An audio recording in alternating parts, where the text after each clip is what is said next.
이번 주간에 6.25가 있는 주간입니다. 참 그러고 보면 우리 근대사가 대단히 많은 상처를 가지고 시작을 했고 또 그 여파가 아직도 미치고 있다 이렇게 생각이 됩니다. 어쨌든 저는 좀 하나님께서 저에게 반창고를 좀 한 박스 좀 주면 좋겠다.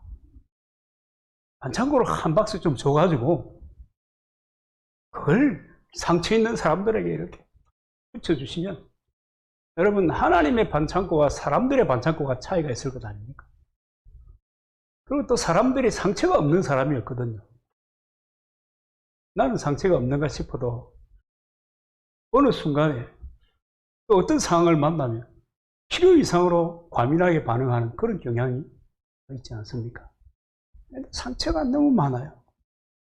근데 이 잔뜩 쌓아놓은 이 상처, 이거 늘 이렇게 한쪽에 쟁여놔가지고 이거 없어졌다 생각했는데 불쑥불쑥 나타나고 나타나니까 또 괴롭고 말이죠. 그때 상황이 생각이 나.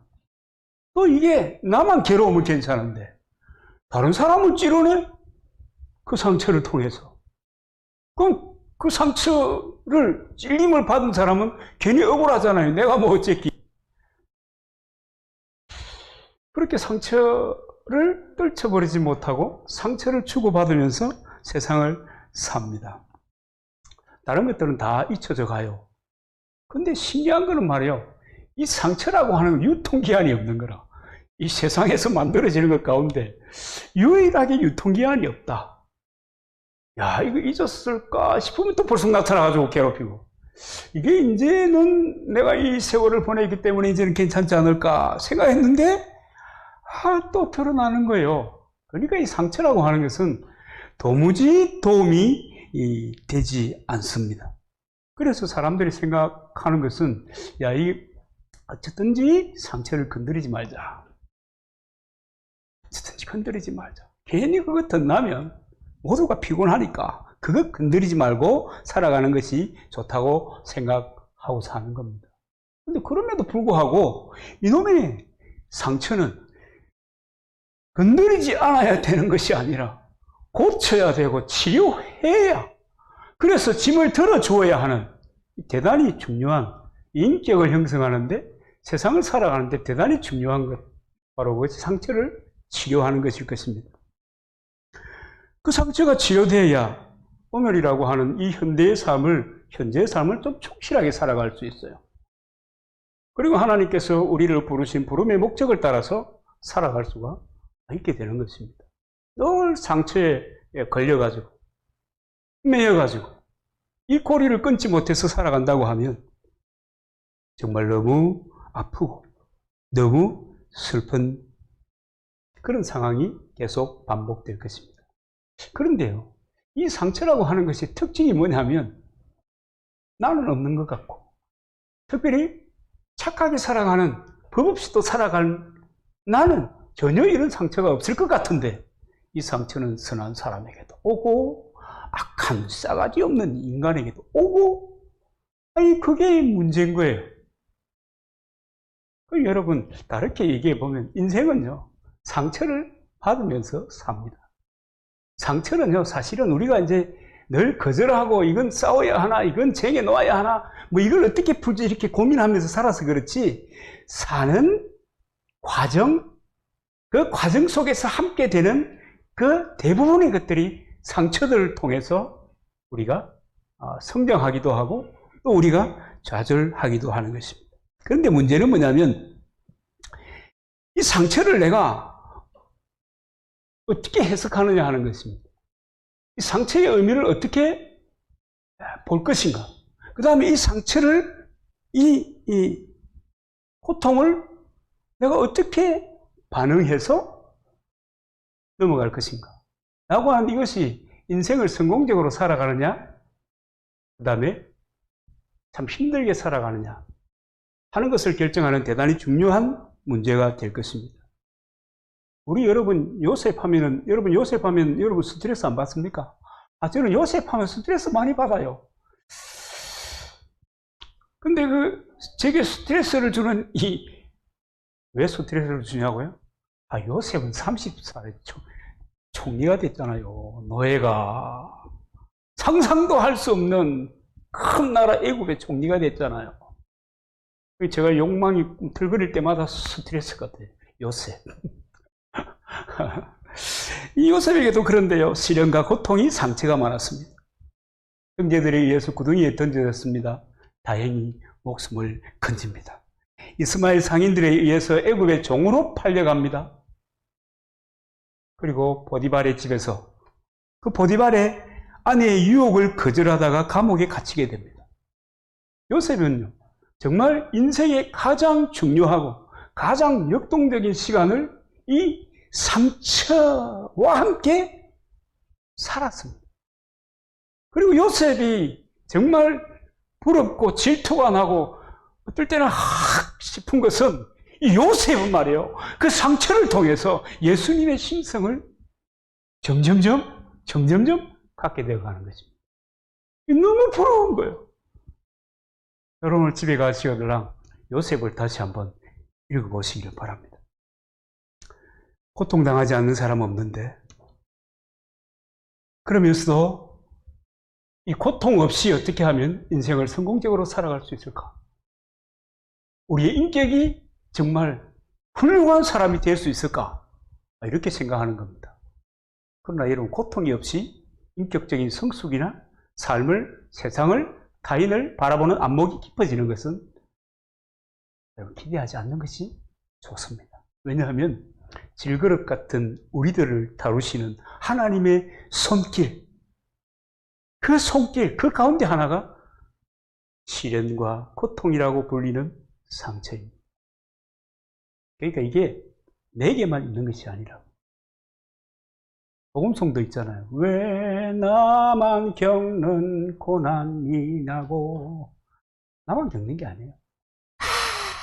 다 그 가운데 있는 것입니다. 그런데 이제 요셉과 대비되는 그 구약의 인물이 한 사람이 있어요. 이 사람은 이스라엘의 초대 왕이었던 사울입니다. 이 사울은 시련이 올 때마다 불순종으로 일관합니다. 희한한 사람이에요.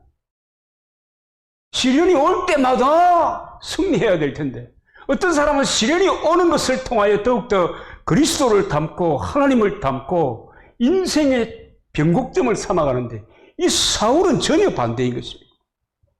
블레셋이 쳐들어와서요. 급하다고 멋대로 제사 지내요.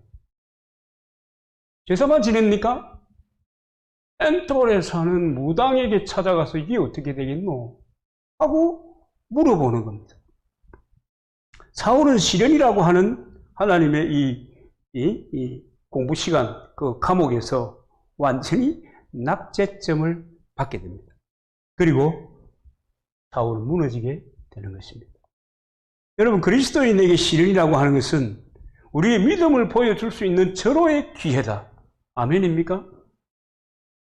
우리의 믿음을 보여줄 수 있는 절호의 기회입니다. 그리고 이 시련의 시간이라고 하는 것은 믿음의 도약을 위해서 정말로 중요하게 우리 앞에 놓인 것들이다. 아멘입니까? 네, 아멘 하세요. 그렇게 보고 그렇게 받아들여야 합니다. 그럴 때 이 상처를 통해서 성숙한 하나님의 사람이 될 수 있습니다. 여러분, 모든 그리스도인은요, 하나님의 꿈이라고 하는 씨앗이 다 있거든요. 예수 그리스도를 믿는 순간에. 그것을 내가 느끼든지 느끼지 못하든지. 그런데 상처를 통해서 연단이 되고 단련이 되고 성숙한 인격을 가지게 되고 세상을 해석하는 능력을 가지게 되고 마침내 하나님의 꿈을 이루어가는 위대한 사람들이 될 수 있는 것입니다. 오늘 저와 여러분이 그렇게 될 줄로 믿습니다. 시련을 당할 때, 그러면 우리가 어떻게 해야 되는가? 어떤 자세를 견지해야 되는가? 이 전도서 기자를 통해서 하나님이 이렇게 말씀하십니다. 형통한 날에는 기뻐하고 공고한 날에는 생각하라. 하나님이 이 두 가지를 병행하게 하사 사람으로 그 장래의 일을 능히 헤아려 알지 못하게 하셨느니라. 형통한 날에는 하나님의 은혜인 줄 알고 할렐루야 감사합니다 이렇게 기뻐하면서 그 기쁨을 또 나누는 거예요. 나누는 게 중요하잖아요. 그 다음에 공고한 날, 상처가 있고 시련이 있고 괴로움이 있을 때는 생각하는 겁니다. 생각해야. 왜 나에게? 그리고 나에게 있는 이 상처의 의미는 도대체 무엇인가? 그리고 내가 어떻게 이 상처를 맞이하고 앞으로 나아갈 수 있을 것인가? 여러분, 이런 정말 이 아름답고 우아한 생각을 할 때 인생은 궤도수정이라는 게 되는 겁니다. 그 상처가 변해가지고 아주 놀라운 역사를 일으키는 내 인생에 정말 중요한 변곡점이 하나 딱 생기는 거예요. 어떻게 볼 것이냐, 어떻게 맞이할 것이냐, 이것은 굉장히 중요합니다. 누가복음 15장에 기록된 탕자의 비유에서 보면 탕자가 외국에서 재산을 다 날려버렸잖아요. 아버지께 믿음 받아가지고. 그래가지고 나중에 이제 먹고 살 길이 모연하니까 돼지가 먹는 쥐염 열매를 먹는데 그것도 원활하게 먹을 수 있는 입장이 아닌 것입니다. 그때 이 극심한 시련이 닥쳐올 그때 탕자가 무슨 일을 했는지 아십니까? 여러분, 누가복음 15장 16절입니다. 그리고 17절에서 20절에 보면 이에 스스로 돌이켜 가로되 내 아버지에게는 양식이 풍족한 품꾼이 얼마나 많은고 나는 여기서 줄여 죽는구나.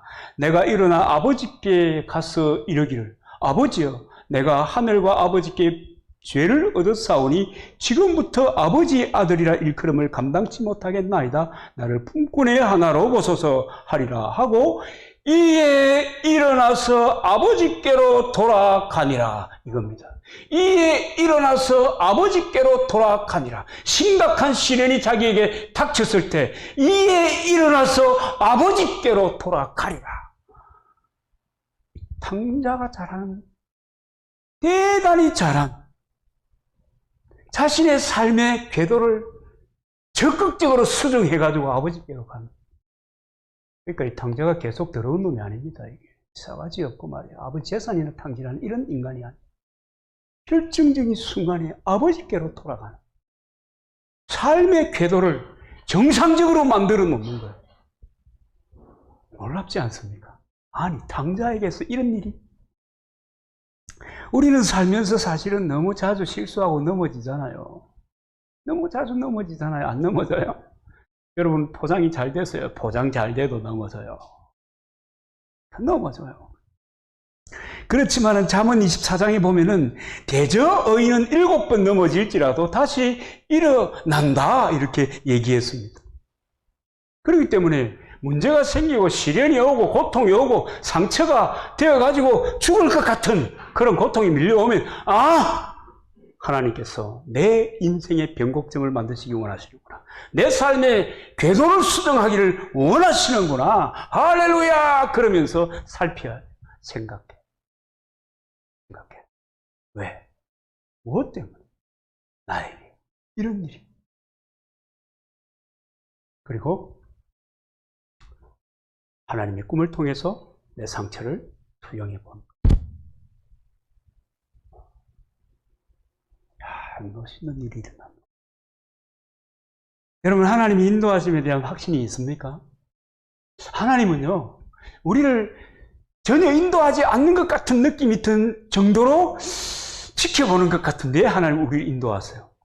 하나님 말씀을 통해서, 설교자를 통해서, 또 다른 지혜로운 사람들을 통해서, 또 상황들을 통해서, 또 어떨 때는 여러분 심각하게 그렇게 기도하다가 하나님께서 초자연적인 은혜를 통해서 하나님께서 우리를 인도하시고, 또 어떤 경우에는 상처를 통해서도 우리를 인도하신다는, 여러분 이것을 잊어버리면 안 됩니다. 상처는 나를 고문하는 것이냐 나를 괴롭히는 것이냐가 아니고 하나님의 인도하심, 손길 가운데 하나가 상처, 시련, 고통입니다. 여러분, 우리는 상처 가운데 사는데 많은 사람들은 이 상처를 괴로워만 합니다. 숨겨놓기만 합니다. 그리고 조용할 때마다, 비슷한 상황이 나타날 때마다 그것을 끄집어내서 마치 그 추억의 가족 사진을 보듯이 그것을 드러내고 엔조이 하는 것이 아니라 아파하는 거예요. 너무너무 많습니다. 문화, 문명이, 자본이 넘쳐날수록 이런 상처로 인하여 많은 사람들이 동원됩니다. 상담가가 동원되죠. 정신치료하는 사람들이 동원되죠. 또 여러분, 제약회사들이 또 이런 문제를 해결하기 위해서 얼마나 많은 노력들을 하는지 모릅니다. 저는 목회자로 살면서요. 여러분, 목사가 무슨 상처를 받겠노? 주여! 하면 하나님이 오냐! 할 낀데, 목사는. 여러분, 그렇게 생각하죠? 제가 처음에 시골에 왔더니, 목사는 무슨, 날마다 그 엘리야에게 보냈던 까마귀가 시계를 초월해서 날아오는 줄 알아요. 그 이슬만 먹고 사는 줄 알더라고요. 그래서 신기하더라고요. 이야, 이 어른들이 믿음이 좋구나. 나는 믿음이 없구나.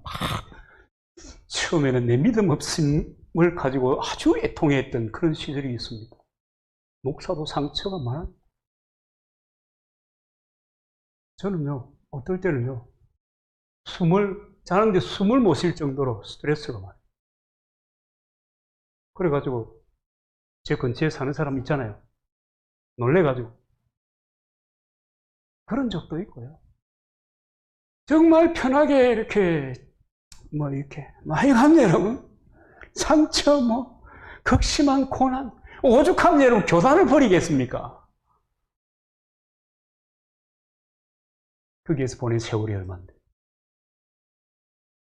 그런데요. 그 상처와 고난이 내 인생에 의미 없는 것이 아니다. 무유해한 것이 아니다. 하나님께서 내 인생을 만드시고 이끌어 가시고 또 내 삶을 통해서 더 많은 사람들에게 또 역할을 할 수 있는 그런 시간을 주셨다. 저는 그렇게 확신합니다. 그렇기 때문에 여러분, 우리에게 질병이 있다, 인간관계가 훼손이 됐다, 그 다음에 열등감이, 나는 왜 이래, 여러분, 사람들도 어떤 문제에 대해서는 지나치게 민감한 경향이 있잖아요. 이런 것들, 그 밖에 모든 상처들을 하나님께 가져가서 내어놓고 하나님이 그것을 만져주시고 변화시켜 주시옵소서 하고 간청해야 하는 것입니다. 사람이 할 수 있는 것은요, 한계가 있어요. 한계가 있습니다. 그리고 그 변화된 상처 때문에 다른 사람을 치료할 수 있는 능력이 생기는 거예요. 그러니까 상처를 잘 다루면, 내가 상처를 잘 다루면 다른 사람을 치료하고 돕고 세울 수 있는 능력자가 되는 거예요. 그리고 헨리 나우에는 상처받은 치료자라고 하는 단어를 동원하잖아요. 상처를 받지 않아서는 몰랐을 때. 저는 앞으로 우리 정 권사님이 앞으로 오고 오는 시간을 통해서 모든 암 환자에게 적극적인 희망과 도움을 줄 수 있고, 그래서 공동체 안에서 아름다운 하나님의 사람으로 세워갈 수 있는 인재가 될 것이다. 그렇게 확신합니다. 폭삭 망해본 사람이요, 망한 사람들을 세울 수 있습니다. 망해본 경험이 없습니다. 공감이 안 돼서. 그래서 또 어떤 사람은 그런 얘기 하더라고요. 상처를 통해서 체득된 진실이 아니면 그것은 진실이 아니다. 말이 좀 어렵긴 합니다. 그런 얘기를 하기도 하더라고요. 우리가 안고 사는 상처가 무엇인가? 그것이 무엇이든지 간에 주님께 그 상처를 가지고 나가서 변화시켜야 합니다. 그러면 그 상처는 또 하나의 나의 장비가 되는 겁니다. 능력자가 되는 거죠. 또 하나의 능력을 소유하는. 그래서 다른 사람을 또 케어하고 세워가고 결국은 하나님의 나라가 점점 더 확장되고 넓어지는 것을 경험하게 되는 것입니다. 그래서 주의 은혜가 임하면 상처가 스카이거든요. SCAR, 스카. 이 상처가 변해서 뭐가 되는 줄 아세요? 스타가 되는 겁니다. 상처, 주님께 가지고 갔어. 그것이 내 인생의 궤도를 수정하게 하고, 그것이 내 삶의 변곡점이 되고, 그것이 나의 능력이 되고, 비로소 그 고통이 별이 되는 그런 역사가, 그런 놀라운 일들이 우리의 삶에 드러나게 되는 거예요. 할렐루야. 대단하잖아요. 그러니까 상처는 아파만 하는 것이 아니다. 쟁여놓고 몰래 꺼내가지고 즐기는 것이 아니다. 눈물을 흘리는 것. 그런 것이 아닙니다. 여러분, 루스를 한번 보시기 바랍니다. 루스는요, 남편을 잃었어요. 상처가 얼마나 크겠어요. 근데 주의 손에 붙잡히니까 보아스의 아내가 되었고요, 메시아의 조상이 되었습니다. 놀라운 일이잖아요. 한나를 보십시오. 자녀를 낳지 못하는 그 상처 때문에 주님께 나가고 주님 손에 붙들리니까 걸출한 하나님의 사람 사무엘을 출생하게. 놀라운 일이죠. 다윗을 보십시오. 광야에서 미친 척하면서 쫓기고 했던 그 상처들이 시편의 위대한 시로 저 가운데 얘기했죠. 셰익스피어는요, 시편에 자기의 글 한 편을 넣어보려고 시도를 했었답니다. 그런데 그런 탁월한 사람들에게 감동을 주고 삶을 변화시키는 글을 만들어내는 사람. 여러분, 신약의 대표적인 사람 바울. 여러분, 이 바울을 보면 육체의 가시가 주님의 손에 붙잡히니까 그것이 능력이 되어가지고 세상에 어떤 사람도 고백하기 어려운, 이제는 내가 사는 것이 아니고 내 안에 계신 그리스도께서 사시는 것이다. 누가 이런 고백을, 그리고 너는 나를, 하나님을 본받는 것처럼 나를 본받는 자가 되라. 누가 이렇게 말할 수 있겠습니까? 하나님의 손에 붙잡히니까, 하나님의 위로의 은혜가 임하니까, 하나님의 치료하시는 은혜가 임하니까 상처가 이렇게 놀라운 변화를 만들어내는 겁니다. 놀랍지 않습니까? 우리의 상처를 사용하시는 위대한 주님, 우리의 아픔을 사용하시는 위대한 예수님의 그 능력에 감동하지 않을 수가 없는 겁니다. 그래서 여러분, 은혜를 받으세요. 은혜를 사모하세요. 그냥 예배당에 와서 앉아있다가, 아이고, 오늘 목사가 무슨 소리 하노? 저 농사한다고, 풀 뽑는다고 들어앉아가지고, 아무 생각 없이 있다가 주일날 저 설교가 되겠나? 이러면서 이렇게, 혹시 앉아 계시는가 모르겠어요. 은혜를 사모해야 돼요. 우리의 말에 그런 말 있잖아요. 개떡같이 말해도 찰떡같이 알아듣는 거. 그죠? 은혜를 받아야 합니다. 은혜가 없으면요. 이 은혜가 없으면 우리 마음에요, 독한 것들이 치료될 수가 없습니다. 이 은혜가 아니면요, 불쑥불쑥 올라오는 이 분노를 치료할 방법이 없어요. 그래서 그리스도인들은 내적인 지도력도 중요해요. 그런데 자기 마음을 다스리는 내적인 리더십, 스스로를 세우고 스스로를 다듬는, 이것이 굉장히 중요합니다. 그런데 이 중요한 성품, 이 중요한 인격은 무엇을 통해서 만들어진다고요? 상처를 통해서 만들어지는 놀라운 보석입니다. 보석입니다. 여기 반짝거리는 거 보이세요?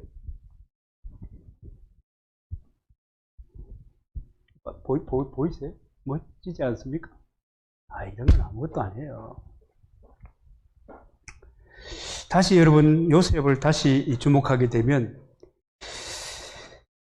이 요셉을 다른 사람들이 동경도 하고, 저처럼 질투도 하고, 저처럼, 이렇게 또 짜증도 내고, 그러면서 요셉, 그럼 마침내 내 아이들은 요셉처럼 될까? 우리 교회 청년들은 요셉처럼, 하는 이런 기대를 가지고 이 요셉을 봅니다만은.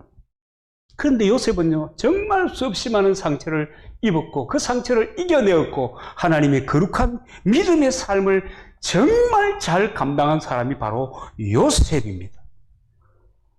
요셉의 그 상처는 우리가 생각하는 것보다 훨씬 큽니다. 우리는 이제 요셉 하면 요셉의 관점에서 이렇게 보기보다는 어떨 때는 엄마의 관점에서, 요셉의 아버지의 관점에서, 요셉의 형님의 관점, 이렇게 보았는데, 요셉의 관점에서 보면 요셉은 정말 기가 막히게 고생을 많이 한 사람입니다. 여러분, 요셉의 어린 시절을 한번 보십시오. 요셉의 가정은 정상적인 가정이 아닙니다. 정상적인 가정 아니고요.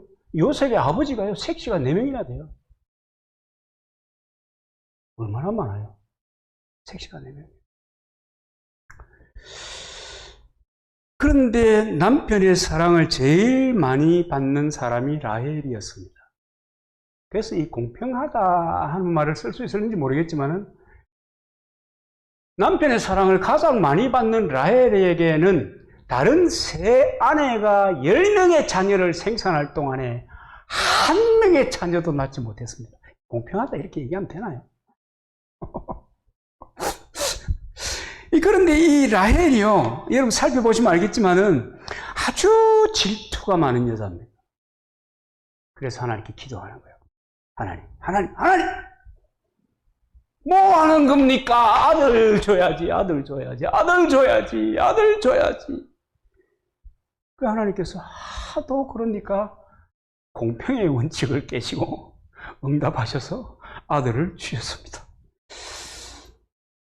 그 아들이 바로 요셉입니다. 근데 그 아들을 낳고 난 다음에 만족할 수 없는 거예요. 그래서 아들의 이름을 요셉이라 지었는데, 요셉이라는 말 뜻이 뭐냐면 하나 더입니다. 하나 더. 나 요거만으로 만족 못해요. 하나 더 주시오. 하나 더. 그래가지고 하나님께서 또 그 기도를 받아주셔서 한 명의 아들을 주셨는데, 그 아들의 이름이 야곱의 12번째 아들인 베냐민입니다. 근데 안타깝게도 베냐민을 낳으면서 라헬은 죽습니다.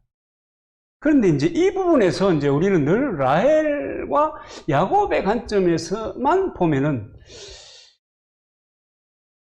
안 되는 건 아니지만, 뭐 그렇게 볼 수도 있고 저렇게 볼 수도 있고, 뭐 관점은 이제 다른 각도로 볼 수 있잖아요. 그런데 그 요셉의 입장에서 한번 보게 되면 말이죠. 엄마가 동생을 낳다가 죽었어요. 그 나이를 추정하는데 5살 정도 된대요.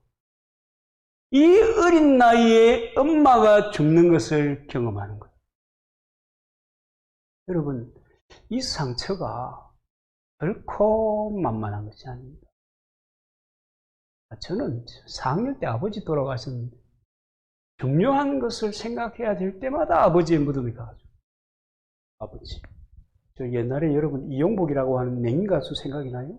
가엾으신 우리 어머니 왜 나를 낳으셨나요? 뭐 아는 사람들이 제 연령 비슷하면 뭐 있겠지만, 그런 그 참 하소연을 하면서 저도 많이 눈물을 흘렸습니다만, 요셉은 아마 더 할 거예요. 동생을 데리고. 그죠? 그런데 아버지는 이 동생을 낳다가 죽은 이 요셉, 베냐민, 요셉 너무 마음이 아팠을 것 아닙니까? 그러니까 각별하게 위로한다고, 형들은 좀 흐름한 옷 입혀갖고 일 보내도 이 요셉에게는 좋은 옷 입혀가지고, 자색 옷 입혀가지고 그렇게 보낸 겁니다. 그런데 이 채색 옷을 요셉에게 위로한다고 입혀줬더니, 그랬더니 형님은 편애한다고 속이 또 상해가지고, 그죠? 아니 아버지가 말이지 이 차별 대우하냐 그러면서 이 또 동생을 핍박하는 겁니다. 그래서 아마 요셉의 그 유년, 또 청소년기는 눈물의 세월이었을 것이다. 그렇게 생각할 수가 있습니다. 동생 데리고 나가가지고, 야야 베냐민아, 저 하늘의 별을 봐라. 우리 엄마는 아마 저 별이 되어 있을 거야. 그러면서 둘이 껴안고, 형님들은 왜 우리를 이렇게 구박하는 거야? 그랬을 겁니다. 요셉은 어머니 없는 서름, 형들의 핍박, 이 아픔을 동시에 감수해야 했습니다. 그리고 요셉을 눈의 가시처럼 미워했던 형들은 급기야 뭐라고 그래요? 요셉이 나이 17이라는 나이가요, 아주 중요합니다. 다윗이 골리앗을 물리칠 때 나이 17을 얘기하거든요. 17. 비슷한 사람 손들어 봐봐. 손들어 봐봐. 중요한 시간이에요. 언니 벌써 그래? 그렇구나. 그래요. 요셉의 그 눈의 가시처럼 미워했던 이 형들이 요셉 나이 17살이 되었을 때 그를 죽이려고 광야의 구덩이를 파고 던져버립니다. 여러분, 죽음의 위기를 한번 경험해 보면요, 인생을 보는, 세상을 보는, 사람을 보는 안목이 달라집니다. 저도 많이 바뀌었는데 바뀐 것처럼 보여요? 바뀐 것처럼 보이죠? 저도요, 이런 걸 별로 이렇게 내놓고 다닐 만큼 그런 배포가 없는 사람이었습니다. 어지간하면 없고 듣지 않습니까? 동영상, 미국에 선도가 보는데, 세상을 보는 안목이 달라지는 거예요. 그러니까 그 상처가 얼마나 큰지요. 요셉의 상처가 얼마나 큰지. 또 그 구덩이 속에서 살려달라고 얼마나 절규했는지, 그 나중에 그 창세기 42장 21절에 보면 이렇게 얘기하는 부분이 있습니다. 그들이 요셉의 형들이구만. 서로 말하되 우리가 아우의 일로 인하여 범죄하였도다. 그가 우리에게 액을 할 때에 그 마음의 괴로움을 보고도 듣지 아니하였으므로 이 괴로움이 우리에게 임하였다. 동생을 그렇게 괴롭히면서 무식이 막 이집비라 그러면서 궁뎅이에 던져놓고 액을 북굴하는 것을 잊지 못하고 있는 형들. 얼마나 간절하게, 얼마나 간곡하게 형님 살려주세요. 살려주세요. 살려주세요. 여러분 고등학교 17살이면 고등학교 1학년 되나요?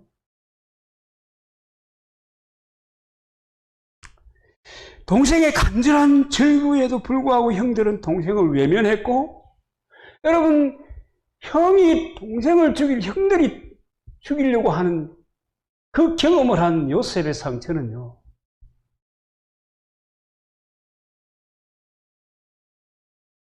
다른 사람들이 느끼는 상처하고는 비교도 안 될 겁니다.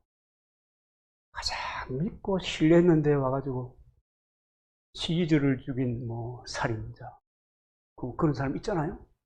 브루투스. 가장 신뢰했는데. 근데 그건 이미 나이가 들었기 때문에 이해할 수 있어요.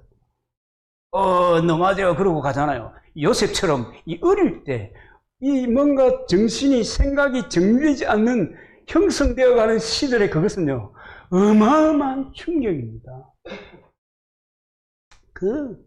그리고 결국은 이스마엘 상인에게 팔려가가지고 애굽 사람 보디발의 집에서 노예로 넘겨지잖아요. 채석옷 입고 자랐어요. 그런데 말하는 짐승으로 여겨졌던 노예 사람, 말하는 짐승으로 여겨졌던 그 시대에 노예로 생활하게 되는 것입니다. 그래도 요셉은 보디발의 집에서 충성해요. 그리고 마침내 보디발의 그 집의 가정 총무가 돼요. 그런데 그 집에 사모님이 또 태클을 걸은 바람에 또 감옥에 가잖아요. 요새 노래 좋으면 너무 많아. 내 인생에 태클을 걸지만, 이게 그 요셉이 한번 딱 그때 이 노래를 가사를 알았으면 내 인생에 태클을 걸지만 왜 이래, 이거 딱 이랬으면 됐는데, 그냥 이 친구가 하도 상처가 많고 이 상처가 치유되지 않으면 어떻게 되는지 알죠? 계속 수그러져요. 계속 좁아져요. 계속 작아져요. 그러니까 감옥으로 끌고 가니까 그냥 감옥에 같이 들어서 있는 겁니다. 여러분, 이런 도대체 하지도 않은 일에 대해서 거짓 증거를 당하고 억울한 일을 당하고, 여러분 그런 거 경험 안 해봤죠? 저는 이런 것도 좀 맛봤다는 거 아닙니까? 나이가 들어서 경험했는 것도 뭐 이런 것들이 있어. 이렇게 되던데. 이 젊은 친구가 그런 경험을 한다는 것이요. 감당하기 어려운 거예요. 너무 어려워. 그런 상황 속에서 감옥살이도 잘 적응해가지고 요새로 말하면 교도관인 정옥의 인정을 받아요. 그리고 뭐 술 맡은 관원장, 뭐 떡 맡은 관원장, 뭐 이런 사람들이 꿈을 꿀 때 그 꿈을 해석해 주잖아요. 술 맡은 관원장은 특별히 그 꿈을 해석한 대로 되어가지고 다시 복직이 되고, 복직이 되면 나를 기억해 주세요. 그랬는데 이 양반이 가가지고 2년 동안이나 잊어버려요. 유일하게 내 인생에 새로운 전환점을 만들어줄 하나님의 줄이라고 생각했던 이 사람이 쥐잘되니까 그냥 잊어버리는 거예요. 힘들 때 함께 했던 동지를. 그렇잖아요. 깜빵생활 같이 하고. 또 자기 그 꿈을 해석해줘가지고 희망을 주고. 그 희망대로 또 되게 했던 그 사람. 정말 자기 인생에 중요한 사람을 하게 잊어버린 겁니다. 얼마나 속상하겠습니까? 그렇기 때문에 요셉의 인생을 살펴보면 요셉의 삶은 어려서부터 30살이 될 때까지, 총리가 될 때까지 상처, 지뢰밭을 지나 늘 지뢰밭을 걷는 인생을 산 거예요.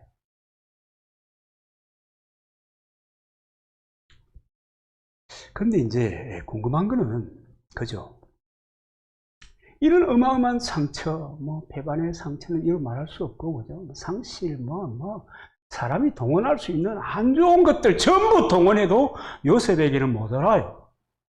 한 인생이 경험하는 그 상처의 어떤 그 케이스를, 종류를 얘기한다고 합니다. 그런데 이렇게 엄청난 상처로 얼룩진 요셉이 어떻게 치유를 받았는가?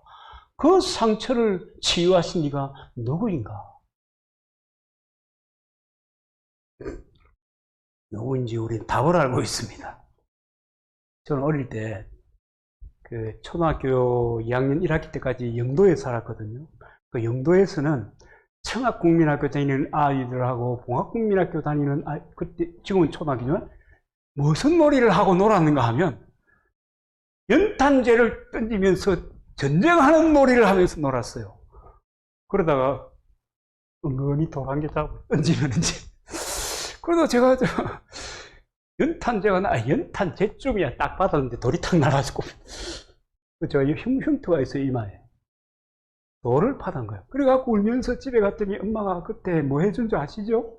요새 같은 반창고 매디폼 그 약 발린 반창고 딱 붙여줬겠지만 그때는 된장 퍼가지고 딱 붙여주고 난닝구 째가지고 난닝구 러닝 셔츠 째가지고 딱 묶어주는 거예요. 그것이 딱 묶이고 끈이 딱 묶였다는 순간 울으면 끝이 나고 그 다음에 또 가는 거예요. 또 가가지고 이런 반창고. 네. 그런데 이제 이 요셉의 상처가 그 정도 같으면은 뭐 반창고 발라가지고 해결되겠지만은, 그죠? 그렇게 되겠지만은. 근데 이 요셉의 이 상처는 하나님의 흘러넘치는 은혜가 임할 때 비로소 치료가 된 겁니다. 그래가지고 하나님의 은혜가 임하니까 이 사람이 그 상처로 찌들려 있던 사람이 정말 스마트한 사람, 멋진 사람 바뀌어버려요. 우리도 살면서 이게 상처를 받잖아요. 그리고 사람들의 도움을 받잖아요. 저도 그 목사님들, 제가 시골에 들어올 때 첫 번째 멘토였던 분은 백운영 목사님이었고, 장기 목회 연구원장 하시는 그분이 멘토가 되셨고, 그래서 농촌 목회를 할 수 있는 그림을 그릴 수 있도록 도와줬고, 그 다음에 또 이제 하여튼 그때마다 좀 훌륭한 분들이 도와주는 것을 경험했습니다만, 하나님께서 그 사람들을 보내주시는 거예요. 하나님께서 그 사람들을 통해서 위로해 주는 거예요. 근데 깊은 상처는요, 위로를 받을 뿐입니다. 저도 아직 치유되지 못한 상처 있어요. 오신 곧자만 딱 들어가면 백돌아 속으로 돌아버려. 끝으로는 꼬여서 또 속으로는 돌아봐요. 저것들이 코람데오라고. 코람데오라는 말은 하나님 앞에서라는 뜻이에요. 실제로 그런 상처가 아직 아물지를 않고 고쳐지죠. 저도 은혜를 받아야 돼요. 저도 은혜를 받아요. 근데 하나님께서 이 요셉에게 은혜를 주시는데 총리의 자리로 이끌어 주신 거예요. 바로의 인장 반지를 받게 된 것입니다. 왕 옥새를 이 요셉이 소유하게 된 것입니다. 그것은 뭐냐면 노예로서 꿈도 꿀 수 없는 그런 권력자의 자리로 하나님이 은혜를 베푸시고 인도해 주신 것입니다. 그리고 어릴 때 입었던 채색옷보다 더 화려한 세마포 옷을 입게 해 주셨습니다. 요새 말로 하면 수백만 원짜리 이태리째 양복. 저 듣기만 했어요. 본 적은 없습니다. 그런 것을 입고 수억 시간은 차를 타고 이런 겁니다. 구약 성경에서의 하나님의 은혜와 축복은요, 주로 물질적인 것이었습니다. 신약은요, 영적이고요, 육적이고요, 환경적이고요, 완전한 축복입니다. 신약은 완전한 업그레이드가 된 거죠.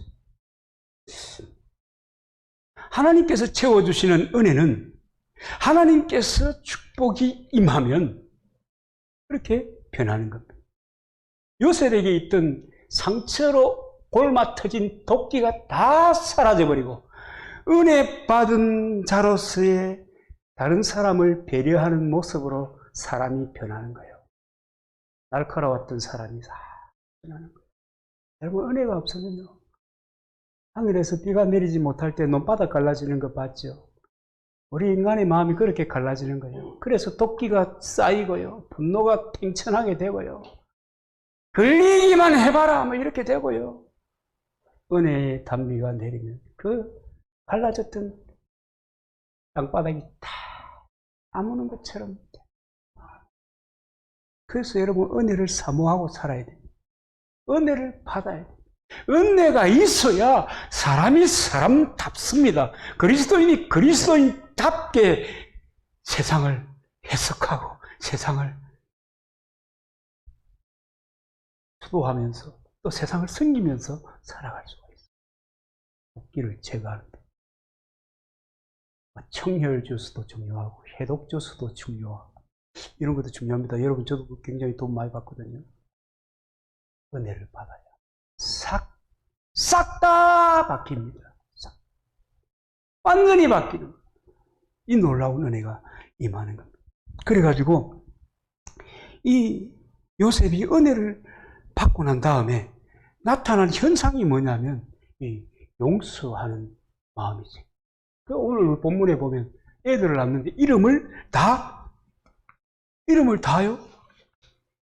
어떻게 지은지 아시죠? 요셉이 이제 첫 아들을 낳았는데 이름을 므낫세라고 합니다. 므낫세의 뜻이 뭔지 아시죠? 이점이라고 하는 뜻입니다. 므낫세, 이점. 잊는다는 말이에요. 창세기 41장 51절 오늘 본문에 보면 요셉이 장자의 이름을 므낫세라 하였으니 하나님이 나로 그 모든 고난과 내 아비의 온 집의 일을 잊어버리게 하셨다 하며.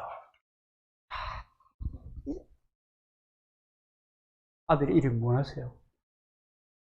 그리고 형제들을 용서하고, 그리고 자기를 모함했던 사람들을 용서하고, 자기를 잊고 지냈던 사람들을 용서하고. 내가 이말이니까 배포가 넓어지고 포용하는 마음이 생깁니다. 그리고 둘째를 낳았습니다. 에브라임입니다. 이 말의 뜻은 뭔지 아십니까? 두 배의 결실이라고 하는 뜻입니다. 하나님의 은혜를 받고 상처를 치료받고 용서라고 하는 것을 할 수 있는 배포가 큰 역량, 그런 인격, 그리스도의 담은 그 은혜, 이게 임하니까 사람들을 품잖아요. 그리고 하나님께서 두 배의 복을 주셨다, 부어주셨다는 얘기입니다. 우리가 성장하고 영향력을 넓혀갈 때 잘 된다 싶으면 사람들만 시게 하는 게 아닙니다. 제가 때때로 하는 얘기 있죠. 목사가 뭐 그런 소리를 하냐? 그러면서 여러분 혹시 들었을는지 모르겠습니다. 세상에 나 잘 되라고 기도하는 사람은요, 내 가족들과 교회 식구들입니다. 예배당 문 밖에 나가면 저를 얘기하면 제가 목회적으로 잘 되는 것을 원하는 목사들 하나도 없습니다. 내 잘 되라고 우리들 가족밖에 없습니다. 육신의 가족, 하나님의 교회의 영적인 가족. 이 사람들은 우리를 위해서 기도하고 우리를 위해서 기도하고 어떨 때는 어려움을 만나면 눈물로 간절히 기도하고 또 어떻게 한번 해줄 수 있는 길이 없나? 가족밖에 없어요. 육적인 가족이나 영적 가족. 그래서 여러분 가족을 소중하게 생각해야 합니다. 여러분 가족을 막대하면 안 돼요. 우리 이 경상도 사람들은 많아. 밥 먹나? 요거밖에 안 해놨나? 이 갈래? 됐다고만. 그러잖아. 다 그런 건 아니겠지만. 여러분, 가족에게 잘해야 돼. 가족에게 여러분, 할 수만 있으면 걸러서. 열이 오르잖아요. 그럴 때도 있잖아요. 이제 해가지고 얘기하려고 노력해요. 그게 잘 안 되면 차라리 나갔다가 올게 하고, 나가서 좀, 시카가지고.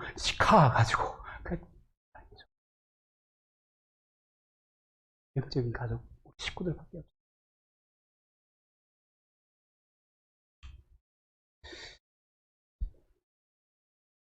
괴롭히는 사람들이 너무 많아요. 나를 괴롭히면서 덕 보려고 하는 인간들이 너무 많습니다. 영역을 벗어난. 실제로 그래요, 실제로. 목사님 또 끝에 가서 와 그래요. 은혜 받고 용서하고 어쩌고 그러더니 와 그래요. 그러시겠습니다만은. 그러나 이 은혜가 우리에게 임하게 될 때 모든 사람들을 품을 수 있고 두 배의 결실을 맺을 수가 있는 것입니다. 공부할 때 마음의 구석에 쟁여놓은 상처가 덧나고 그 상처를 넘어서지 못하는 그런 상황 속에 여러분 치료자이신 하나님께 나아가야 합니다. 주님께 그 상처를 가지고 가서 나를 변화시켜요. 그 상처가 내게 능력이 되게 해야 합니다. 상처, 여러분 기억해 봅시다. 스카, S-C-A-R, 스카, 상처. 그것이 변하여 주께서 우리를 만져주시면 그것이 변하여 스타가 돼. 능력자가 돼. 위로자가 돼. 다른 사람을 돌아볼 수 있는, 세울 수 있는 그런 사람들, 위대한 사람이 되는 것입니다. 그렇기 때문에 우리에게 남겨진 과제, 하나님의 은혜를 충만히 간구하고 정말 믿음직한 충성된 자리로 나아가는 것이 우리의 삶의 과제가 될 것입니다.